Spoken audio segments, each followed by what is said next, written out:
எனக்கு மிகவும் அன்பான நண்பு சகோதர சகோதரிகளே, ஒவ்வொரு நாளும் கர்த்தருடைய வார்த்தை சொல்லி உங்களை பலப்படுத்துவதில் அதிக மகிழ்ச்சி அடைகிறேன். கர்த்தரால் நமக்கு ஆசீர்வாதமாக்கி தரும்படிக்கு கர்த்தர் நமக்கு கொடுத்திருக்கிற வாக்குத்தத்தம் வார்த்தை என்ன என்று பார்ப்போம். அது 2 ராஜாக்கள் 8:10 சொல்லுகிற, வியாதி நீங்க பிழைப்பீர் என்று கர்த்தருடைய வார்த்தை சொல்லி, வியாதி நீங்க பிழைப்பீர். இன்றைக்கு இது முழு உலகத்தை பார்ப்பவே, ஆனால் எத்தனையோ வியாதிகளுக்கு பெயர் உண்டு, ஆனால் பெயர் அறியாத எத்தனையோ வியாதிகள் இந்த உலகத்தில் போராடி கொண்டிருக்கிறது. பிரியமானவர்களே, வித்தியாசமான வியாதிகள் என்னென்னவோ பெயர் வைத்து வருகிறது.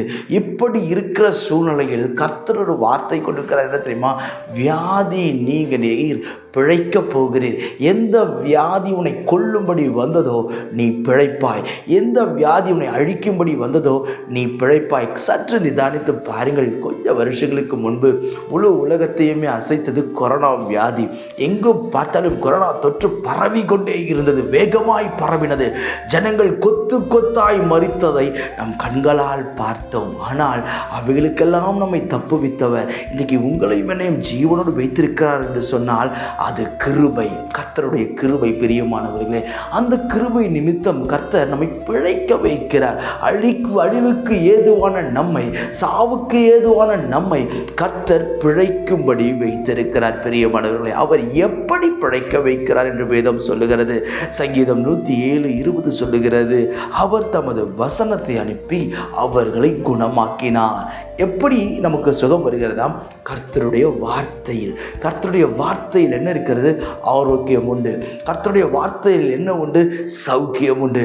கர்த்தருடைய வார்த்தையில் பலன் உண்டு. பிரியமானவர்களே, அந்த வார்த்தையை நமக்கு அனுப்பி அவர் என்ன செய்கிறார்? நம்மை குணப்படுத்துகிறார் என்று சொல்லி, இன்றைக்கு இந்த வார்த்தை கேட்கிற நீங்கள் ஏதோ ஒரு பலவீனத்தில் சிக்கப்பட்டு மரணத்தை எண்ணிக்கொண்டிருக்கலாம். என் ஆத்துமா மரணத்தை நோக்கி போய்கொண்டிருக்கிறது பிரதர். இனி நான் எத்தனை நாட்கள் நான் உயிரோடு இருப்பேன் என்று தெரியவில்லை, இனி எத்தனை நாட்கள் நான் நிற்பேன் என்று தெரியவில்லை, இனி எத்தனை நாட்கள் இதெல்லாம் மேற்கொள்வேன் என்று தெரியவில்லை என்று சொல்லி ஒருவேளை நீங்கள் யோசிக்கலாம். கர்த்தர் சொல்லுகிறார், அவர் உங்களை வாழ வைப்பார்.